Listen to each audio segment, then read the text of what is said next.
unless we get sick, sometimes sickness will never be our concern.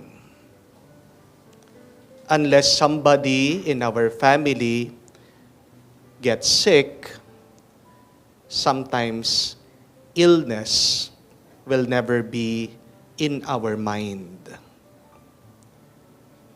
Nagiging concern lang natin, nagiging problema lang natin ang sakit pag tayo ay nagkakasakit. Amen? Pag wala kang sakit, hindi mo man iniisip ang sakit. Kung kailan lang magkakasakit ang iyong kamag-anak, ang iyong pamilya, ang iyong minamahal, doon ka lang nag-aalala. Pero pag walang sakit, walang pag-aalala. Pero nakakalimutan natin, pag sinasabi nating sakit, hindi lang po yung physical na nararamdaman. Meron ding ibang sakit na hindi physical. May sakit sa ating mga relasyon. May sakit din ang ating kaluluwa. Pag tayo ay nabubuhay sa pagkakasala, alam natin yan. Kaya nga, buong buhay natin, mararanasan natin ito at hindi natin maiiwasan ang sakit. In every phase of our life, there will be sickness. Whether it is spiritual, it is mental, psychological, emotional, and more importantly, spiritual. Kaya ang tanong, paano tayo gagaling sa sakit? How can we be healed when we experience this sickness and illness in our life? Tatlong bagay po ang kailangan nyong tandaan.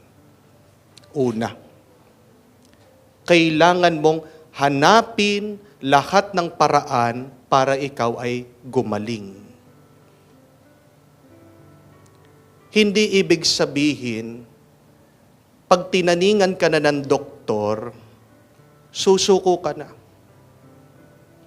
Merong mga iba, napaka-aga, napakadali na sumuko, agad na di-depress. Ayaw na. Pero kailangan mong tandaan, habang may buhay, may pag-asa. At habang may pag-asa, may Diyos. Habang humihinga ka, lumaban ka. Hanapin mo ang lahat ng paraan para makabangon ka sa iyong sakit. Kung paano narinig po natin sa ating unang pagbasa, ang kwento nitong si Naaman, meron siyang sakit, ketong. Napadpad siya dito sa bayan ng Israel kasi naghahanap siya ng paraan para gumaling siya sa kanyang ketong. Sinabihan siya ng propeta, pumunta ka dun sa ilog, ikaw ay magbabad, ikaw ay maligo doon sa ilog, 7 beses. Sabi nitong sinaaman, bakit pupunta ako doon sa ilog ng Jordan? Meron pang ibang mas maganda, mas malinis na ilog kaysa dyan sa ilog na yan. Pero pinaalala sa kanya, nung kasama niya, baka nakalimutan mong may sakit ka. Kailangan mong gawin ang lahat. Kailangan mong hanapin ang lahat ng paraan para gumaling ka. Kung yan yung paraan na makakagaling sa'yo, bakit hindi mo gawin? Kaya ginawa niya. Buti na lang sumunod siya. At dahil doon, gumaling siya. Kung yun yung paraan para gumaling, kailangan mong gawin. Huwag kang susuko. Ito pong aking ama. Pagdasal niyo po siya. dahil nakita na lumalaki yung prostate niya.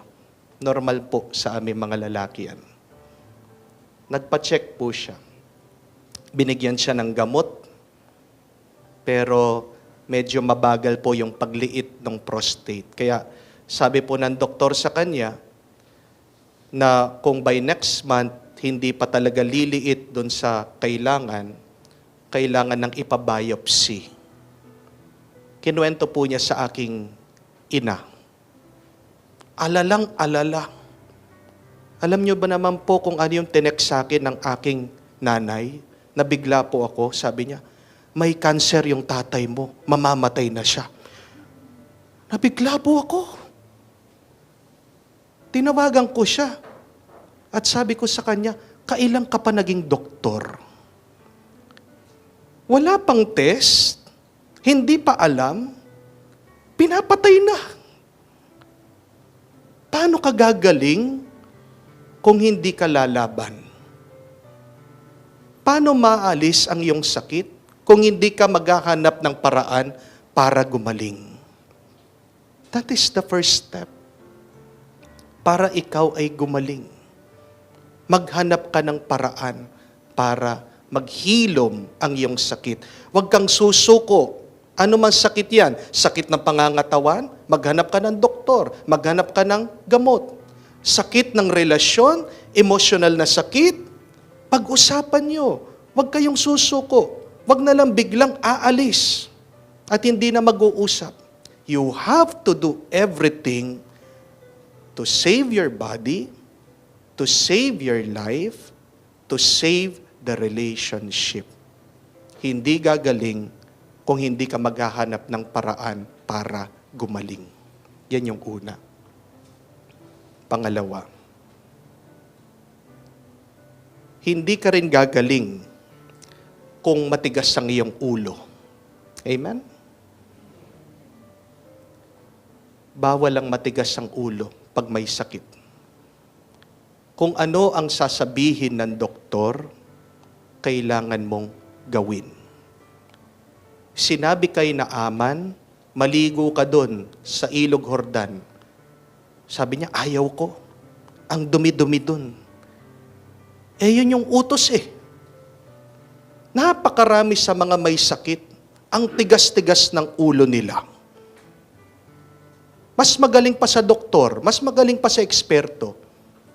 Kamukha po nitong kaibigan kong madre. Napakahilig umiinom ng Coke, soft drinks. Kaya nga po, naging diabetic at naapektuhan po yung kanyang presyon, lahat sa kanyang pangangatawan. Na hospital, na confine. At narinig ko yung doktor, nung binisita namin siya, sabi niya, Sister, bawal na ang Coke sa iyo, ha? Nung paglabas, sinamahan ko. Gusto daw kumain sa fast food. Sabi niya, bili mo ako ng Royal, sabi niya. Tapos sabi ko sa kanya, di ba bawal sa'yo yung soft drinks? Hindi mo ba narinig yung sinabi ng doktor? Bawal ako sa Coke. Pero Royal, hindi naman niya sinabi na pwede, sabi niya. Sige, pagbigyan. Para maaga ng pumanaw. Sige, pagbigyan. Para may babalik natin sa hospital, sabi ko. Ang tigas-tigas ng ulo ng iba sa atin. Hindi ka gagaling kung hindi ka marunong sumunod. So, kailangan din ng pagpapakumbaba sa pagnanais nating gumaling. Ano man yan sa iyong pangangatawan. Lalong-lalo na pagdating sa ating ugnayan. Bakit hindi gumagaling yung iyong galit? Bakit hindi nawawala yung iyong sama ng loob? Dahil mapagmataas ka pa. You are proud. You have pride. alisin mo yan. Magpakumbaba ka. Sumunod ka. Bawal ang matigas ang ulo. Pangatlo, at kahuli-hulihan. Para din gumaling ka, huwag mong itanggi na may sakit ka.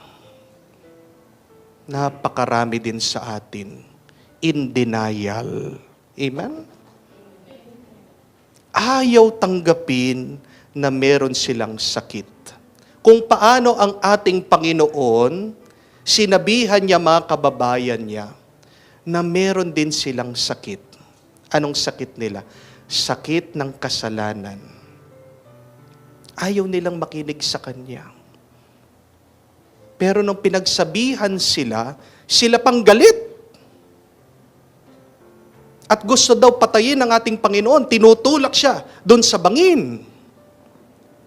Yan yung tandaan niyo po, ng isang taong ayaw niyang tanggapin na merong masamang nangyayari sa kanya.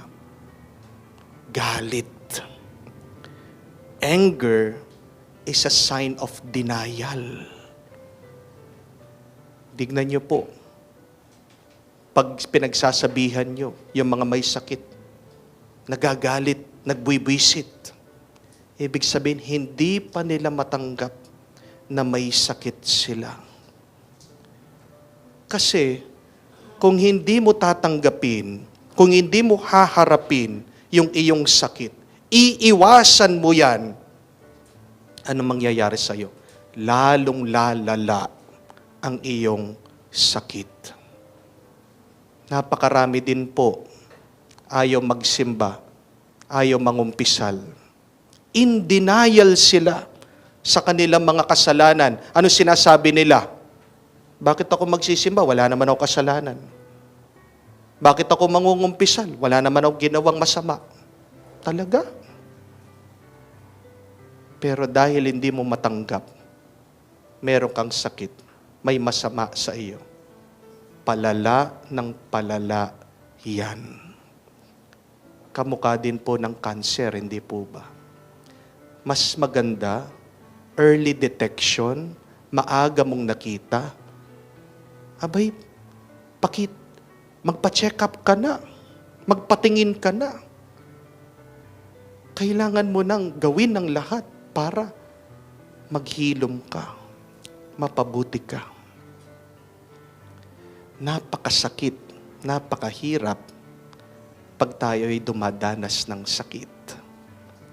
Pero kung tatandaan po natin at tatlong ito, magiging madali para sa atin. Hanapin mo ang lahat ng paraan para gumaling ka. Matuto kang magpakumbaba, huwag kang matigas ang ulo. At aminin mo na kailangan mo ang tulong. Aminin mo na may sakit ka. Aminin mo may masamang nangyayari sa iyo. Kung ito gagawin natin, mas madali na tayo ay gagaling at mapapabuti. Hilingin po natin sa Diyos na gabayan, palakasin lahat ng mga may sakit ngayon. Ang sakit, hindi lang yan nararanasan sa katawan. Ang sakit, nararanasan din yan sa kaluluwa.